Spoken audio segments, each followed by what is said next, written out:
신율의 뉴스 정면 승부 3부 시작합니다. 오늘 3부 그러니까 개편 이후부터는 3부에서 뉴스 인앤아웃을 보내드리고 있는데요. 자, 오늘 하루의 뉴스 여러분들께 말씀드리고 함께 생각해 보겠습니다. 자, 제가 참 그동안 구박도 많이 하고 참 좋아했는데 이호영 아나운서와 함께 하겠습니다. 안녕하세요. 안녕하세요. 이호영입니다. 왜 이렇게 아련하게 말씀하시죠? 아니, 오늘이 막방이잖아요. 아, 그렇습니다. 네. 네. 오늘이 막방인데 여러분 궁금하시죠? 제가 이호영 아나운서를 내쫓은 게 아니고요. 이호영 아나운서가 자기가 이거 오후 저거 하지 않고 일찍 퇴근하겠다고 아침 방송으로 자기가 자원해서 가는 겁니다. 그러니까 여러분들이 이게 내가 뭐 그렇게 하나? 전 여기서 힘도 없고요. 아무것도 아니에요. 전 여기서. 그렇게 위증하시면 안 됩니다. 네. 우리 한번 테이프를 틀어볼까요? 네, 그러면? 네. 근데 그 아침에 이제 새벽에 하는 거 아침 방송 하는 거 아니에요? 그렇죠. 저는 이제 파이팅 하러 갑니다. 파이팅. 승부 전에 파이팅 하러 갑니다. 근데 네. 내가 이게 아침 방송을 한 횟수로 5년 정도 한 사람으로서의 충고인데 그거 사람 기빨려요. 제일 오래 아침 방송했던 게 몇 년이에요? 연 단위로는 안 해봤습니다. 연 단위로? 네. 한번 이번에 해봐요. 네. 이러면 이건 차라리 욕을 하는 게 낫다라고 생각할 겁니다 아마. 그거 굉장히 힘들어요. 예? 박재 PD 힘들었죠? 힘들었대잖아요. 근데 왜 아침으로 가요? 예? 날 버리고 왜 아침으로 가? 이게 제가 제 자의가 다 들어간 게 아니어서요. 네. 왜 말을 떠듬고 그래요? 아무래도 거시기가 그렇습니다. 네. 이 여러분들 너무 또 슬퍼하지 마십시오. 다음 주 월요일부터는 김영민 아나운서, 우리 프로그램을 계속 들으셨던 분들은 아실 텐데 김영민 아나운서가 이호영 아나운서 직전에 그렇죠. 했었거든요. 그래서 사실 제가 얼마 전에 인수인계 할 게 없었습니다. 김영민 아나운서가 인수인계 해준 걸 그대로 다시 이제 해주는 거다 보니까. 그렇죠. 네. 근데 인수인계 받아야 될 걸? 그 아침 건 받았습니다. 받았어요? 네. 그건 어떻게 해요? 거기는? 예? 그걸 여기서요? 한번 해봐요. 네? 한번 해봐요. 어떻게 하는지. 네, 저희 조금 전에 들어온 소식부터 다뤄드리도록 하겠습니다. 조금 전에 들어온 속보인데 이렇게 하는 거구나. 윤석열 대통령이 제2요구권과 거부권을 몰랐네. 행사한 방송사법과 전국민 25만 원 민생지원금 지급법, 노란봉투법 등 6개 법안이 국회 본회의 제표기를 붙여졌지만 부결됐다는 소식입니다. 네. 이렇게 하는 거군요. 근데 아침에는 속보가 별로 없어요. 내가 아침 방송할 때 내가 정말 북한한테 이를 가른 적이 있는 게 왜 그러냐면 이 사람들이 꼭 미사일을 쏠 때 옛날에 몇 시에 쐈는지 아세요? 6시 55분에서 7시 5분 사이에 꼭 그쵸. 쐈어요, 아침. 예? 요새 그래도 늦게 쏘대. 예? 그러니까 이게 일단 NHK에서 딱 뜨거든요. 그러고 나가지고서 조금 있으면 이제 우리나라에서 저걸 하는데 갑자기 그걸 또 녹여내야 될 거 아니에요. 내가 그때 정말 북한은 도움이 안 되는 집단이구나 이런 생각을 했었는데 근데 어쨌든 행복하셔야 돼요. 그럼요. 예. 네. 자, 그럼 오늘 어떤 얘기 해볼까요? 안녕은 영원한 이별은 아니니까요. 자, 오늘 소식부터 다뤄드리도록 하겠습니다. 그 무슨 가사 아니에요? 안녕은 영원한 헤어짐은 아니겠지요 라는 노래죠. 그거 아마 015B. 그렇죠. 그러니까 굉장히 좀 올드한 음악도 아주 잘 알고 참 훌륭한 젊은이였어요. 물론 저 뉴진스 에스파도 좋아합니다. 네. 뉴진스 소식 뉴진스 없죠? 몇 명일까요? 저는 자, 첫 번째 소식 오늘 뉴진스 소식 있던데. 근데 네. 제가 준비한 소식은 없습니다. 없어요? 네. 자, 제가 조금 전에 퀴즈를 내드렸는데 이런 시험과 관련된 소식부터 다뤄드리도록 하겠습니다. 교육부와 한국교육과정평가원 2028학년도 수능 통합사회, 통합과학예시문항을 발표했습니다. 즉 현재 중학교 3학년 학생들이 수능 때 치를 이제 새롭게 도입되는 통합사회, 통합과학 영역의 예시 문항이 처음 공개가 된 건데요. 하나의 문항 아래 여러 사회, 과학의 내용 요소와 성취 기준 등을 반영해서 융합적 사고를 평가하기 위해 출제된 문항으로 구성이 됐습니다. 통합사회, 통합과학은 지난해 12월에 확정된 2028학년도 대입제도 개편 방안에 따라 2028학년도 수능부터 출제 과목으로 도입됩니다. 저도 이제 어렸을 때 참 이게 헷갈렸는데 2028학년도 수능이라 하면 2027년에 치르는 시험을 말합니다. 현재 수험생들은 사회과학탐구 영역의 17개 과목 중에 최대 2개를 골라 시험을 보는데 2028학년도부터는 선택 과목이 사라진다고 합니다. 사회과학탐구 과목에 응시하는 수험생들은 모두 똑같은 문항으로 시험을 보게 된다. 이런 의미고요. 선택 과목은 현재 진로 적성에 따라 고2, 고3 때 배우지만 통합사회, 통합과학은 고1 때 배우게 됩니다. 그래서 고1 때 배우는 내용이라 문항 자체가 평이할 것으로 예상되지만 전체 영역에 걸쳐서 문항이 출제가 되기 때문에 모든 영역의 개념 이해가 중요해질 것으로 보이고요. 이 예시 문항은 현재 평가원과 수능 홈페이지에서 누구나 확인할 수 있다고 하니까 한번 확인해 보시는 것도 좋을 것 같습니다. 이 통합 사회의 경우에는 윤리, 지리, 역사, 일반 사회 등이 결합한 형태의 문항으로 모든 영역에 대한 개념 이해를 묻는 이 문항으로 구성이 됐고요. 통합 과학의 경우에는 과학의 기본 개념을 익히고 과학 탐구 능력과 태도를 길러서 자연과 일상생활에서 접하는 현상을 과학적으로 이해할 수 있는지 평가하는 데 중점을 뒀습니다. 기존 과학 교과인 물리학, 화학, 생명과학, 지구과학 외에도 인공지능, 로봇, 감염병과 병원체 등 새로운 내용도 포함됐다고 합니다. 이 교직에 계신 입장으로서 이런 통합 과목들을 어떻게 보시나요? 교직에 있는 사람의 입장에서 저 통합을 그렇게 바람직하다고 보질 않아요. 이게 요새 대학이 어떤 식이 되냐면, 그러니까 우리가 내년부터요. 저는 지금 현재 사회과학대학 정치외교학과 소속이잖아요. 근데 내년부터 미래융합학부인가 내가 이름도 잘 모르겠어요. 뭐 이런 식으로 해가지고서 이제 학생들을 뽑아가지고 이제 학생들이 듣고 싶은 과목을 들어가지고 뭐 한다는 건데 뭐 그게 통합, 연계 뭐 이런 취지라는 건 알겠는데 한 가지 물론 뭐 요새 공부하는 학생들 많지 않습니다. 하지만 그럼에도 불구하고 예를 들면 공부를 해가지고 미국의 유럽이나 미국에 유학을 간다라고 가정을 했을 때 거기에서도 무슨 과 나오냐고 얘기를 하는데 저는 미래융합학부 뭐 요쪽 또 나오면 있잖아요. 예? 그럼 그쪽에서 이게 도대체 뭐 하는 데인지를 몰라요. 그래서 저는 통합 융합도 좋지만 뭐냐면 이 사실 정치학과가 내가 자꾸 강의를 하게 생겼네. 정치학과가요 원래 18세기경에 독일의 슈타스비센샤프트 국가학에서부터 비롯이 되거든요. 독일에서부터.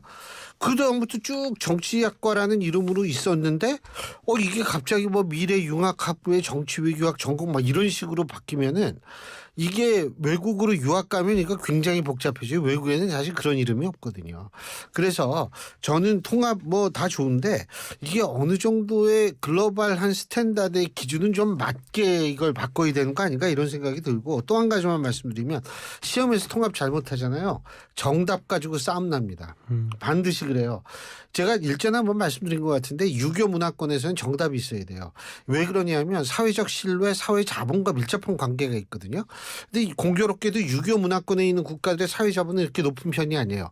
사회 자본이 높지 않으면 사회적 신뢰가 낮고 사회적 신뢰가 낮으면 뭔가 이 정답이 확실하지 않으면 이거 가지고 분란이 일어납니다. 이런 것들 종합적으로 생각을 해봤으면 좋겠다는 생각이 들고요. 물론 취지는 전 좋다고 생각해요. 하지만 취지가 좋다고 해서 결과도 바람직할 것이다라고 우리가 단순히 예측하기 좀 힘들죠. 근데 뭐 한번 봐야겠죠. 어떻게 되는지. 근데 무집 사건이라고 있었어요. 알아요? 무집 사건. 무집. 그 예비고사 문제일 거예요. 아마. 옛날엔 예비고사, 그 다음에 학력고사, 그 다음에 수능 뭐 이렇게 된 건데 무즙이 아마 그게 예비고사가 아니라 중학교 입시인가 고등학교 입시에서 무즙으로 뭐를 만들면 뭐가 나오냐 뭐 이런 문제가 있었던 모양이에요. 학부형들이 그걸 직접 만들었잖아요. 답 틀렸다고. 우리나라가 그런 나라거든요. 문제 조심스럽게 잘 내셔야 될 겁니다. 예. 자, 다음 소식 살펴보도록 하겠습니다. 국세청 관련된 소식인데요. 근로소득자가 연말정산을 실수해서 추가로 납부해야 했던 세금이 지난 5년간 최소 1조 7천억 원에 달하는 것으로 나타났습니다. 심지어 국세청 공무원도 연말정산 실수로 세금을 추가 납부한 금액이 2,200만 원에 달해서 납세 편의를 대폭 제고해야 된다 이런 지적이 나오고 있는데 국세청에 있는 공무원이 돈을 더 냈다? 네. 자, 국회 기획재정위원회 소속 천안 개혁신당 의원이 국세청으로부터 제출받은 자료를 보면 지난 5년간 근로소득만 있는 자의 연말정산 과소신고에 따른 추가세액 총 1조 7,112억 원에 달하고 추가 납세 대상자가 87만 9천 명에 이뤘다고 합니다. 연말정산에서 공제, 감면을 과다하게 받거나 신고 누락이 있어 소득세를 적게 신고한 경우로 5월 종합소득세 확정 신고 또는 가산세 부과되는 기한 후 신고를 통해 추가 납부해야 할 세액 및 대상자를 뜻하는데 연말정산 과소 신고는 매년 증가하는 추세라고 하고요. 뿐만 아니라 지난 5년간 국세청 경리팀이 원천 징수 의무자로서 적발한 국세청 공무원 연말정산 5신고 내역을 확인했을 때 총 과소신고 금액이 2억 9,500만 원이었습니다. 더욱이 지난 7월에는 강민수 국세청장 후보자 인사청문회에서도 최근 5년간 후보자가 연말정산에서 3년 연속 세금을 과소신고하고 이에 대한 수정신고 또한 잘못했다는 사실이 드러났다고 하는데 천하람 의원은 국세청 공무원도 틀리는 연말정산인데 일반 국민들은 오죽 어렵고 번거롭겠나 대폭 재고해야 된다라고 이야기했습니다. 네, 이 소식 뉴스인 부탁드리겠습니다. 저는 이 세제 이거 있잖아요. 이거 계산을 못해요. 우리 학교 같은 경우에 연말정산 어떻게 했냐면 그 세무사 있잖아요. 세무법인 거기에서 해줍니다. 우리는 자료만 다운받아서 넘기는 거예요. 국세청에서. 그러면 이제 그 세무법인에서 이제 우리를 쭉 계산을 해줘가지고 어떻게 된다는 거기 때문에 우리가 돈을 잘못 더 받았는지 덜 받았는지 더 냈는지 이런 거를 사실은 그냥 하라는 대로 하기 때문에 그건 잘 모르는데 중요한 건 이게 굉장히 복잡하다는 데 있죠. 그렇기 때문에 이거를 진짜 좀 간소화하고 왜냐하면 저 홈택스 이런 거 간소화하는 거 많거든요. 좀 그렇게 됐으면 좋겠다라는 생각을 가져요. 예, 그렇게 돼야죠. 네. 그리고 지금 들어온 속보 하나 더 전달해 드리면 딥페이크 성범죄 처벌을 강화하는 성폭력 처벌법 개정안이 조금 전에 국회 본회의를 통과했다고 합니다. 이야, 진짜 행동이 빨라요. 개정안은 딥페이크 불법 영상물을 편집 반포했을 때 처벌 법정형을 불법 촬영물과 같게 상향하고 소지나 구입, 저장 또는 시청한 사람까지 처벌하게 하는 내용의 핵심이라고 하는데 또 이외에도 청소년 성보호법 개정안도 잠시 뒤 본회의에서 의결될 예정이라는 소식 지금 들어와 있습니다. 진짜 안타까운 게 뭔지 아세요? 이런 것들을 미리 선제적으로 통과를 시켰어야 될 거 아니에요. 일 안 한다고 왜 당신네들 추석 보너스 받느냐고 이런 비난을 받으니까 이제 부랴부랴 한다는 거. 참 정말 이거 어떻게 표현해야 될지 모르겠네요. 예. 네, 다음 소식입니다. 김치 좋아하시나요? 네, 뭐 좋아하죠. 저도 김치 늘 먹는 반찬인데요. 폭염으로 배추 가격이 오르면서 오늘 오전 일부 대형마트에선 배추 물량이 모두 소진되고 포기김치 상품에 품절 현상이 잇따르고 있다고 합니다. 한국농수산식품유통공사 농산물 유통정보에 따르면 어제 기준 배추 한 포기 평균 소매 가격이 9,383원인데요. 오늘 현재 배추 한 포기 소매 가격을 봤을 때 이마트의 경우 6,384원, 홈플러스 7,990원, 롯데마트는 7,992원에 각각 팔고 있습니다.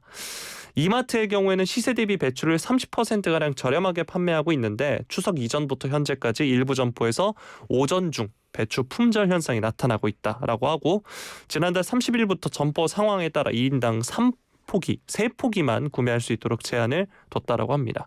그래서 일부 점포에서는 배추를 사기 위한 오픈런도 있었다라고 하고요. 홈플러스 역시 대다수 점포에서 오전에 배추 물량이 전량 소진되고 있다 이렇게 전했습니다. 이게 가을 배추의 주산지인 해남의 폭우 피해로 수확 물량이 크게 줄고 충청 산지 또한 피해가 있는 상황이라고 이제 대형마트들이 우려하고 있다라고 하고요. 배추 가격이 상승하면서 대형마트의 김치 코너에서 배추 포기김치도 일부 동나고 있다라고 합니다. 홈플러스와 롯데마트에서도 배추 포기김치 종류 가운데 브랜드, 포장 용량에 따라 일부 품절 현상이 발생하고 있다라고 이야기도 하고 있고요. 요즘은 사실 편의점에서도 소포장 김치들 많이 사 드시는데 다행히 편의점에서는 아직 품귀 현상이 발생하고 있진 않다고 합니다. 저도 이제 배달시켜서 주로 먹거든요. 혼자 살다 보니까. 또 보면은 이 배추 가격이 오르니까 소비자들이 포장 김치를 찾는 경우도 많아졌다고 하는데 대상 종가김치, CJ제일제당 비비고 김치의 지난달 배추김치 매출은 작년 동기 대비 10% 넘게 늘었다라고 합니다. 김장도 힘들고 또 1, 2인 가구도 늘다 보니 1, 2인 가구는 더더욱 김장이 힘들겠죠. 네, 그러다 보니 김장하는 소비자가 점점 줄어서 포장김치 시장이 매년 성장하고 있다라고 하는데 정부는 일단 배추 공급을 늘리기 위해서 중국산 배추 수입을 결정했는데 중국 측의 작황도 좋지 않아서 우리의 준고랭지 배추가 풀리는 10월 중순까지는 이런 추세가 이어질 것으로 보인다고 합니다. 이와 관련해서 뉴스 부탁드립니다. 근데 그 우리 정부가 수입한다는 배추는요. 그 여러분들이 과거 뉴스에서 봤던 충격적 장면 혹시 기억하시는지 모르지만 중국에서 그 배추 절이는 과정. 그런 게 아니라 그냥 배추를 수입하는 거기 때문에 여러분들이 거기에 대해서 어떤 편견이나 이런 거를 가지실 필요는 없다라는 말씀을 드리고요. 또 한 가지는 어쨌든 10월까지는 조금 풀린다고 하니까 그리고 사실 지금 배추김치가 만든 포기김치 있죠? 그거 많이 없대요. 그 우리나라 배추를 주로 만들기 때문에 그런데 조금 다른 김치를 한 10월 중순까지 깍두기도 있고요. 그다음에 김치의 신이라 불리는 갓김치. 갓김치, 예. 갓김치도 예. 있고 뭐 그러니까 조금만 우리가 좀 이 시야를 넓혔으면 좋겠다는 생각이 들어요. 당분간 꼭 행복해야 돼요. 감사합니다. 이효영 아나운서였습니다. 고맙습니다. 골프용품 살 땐 딜팡!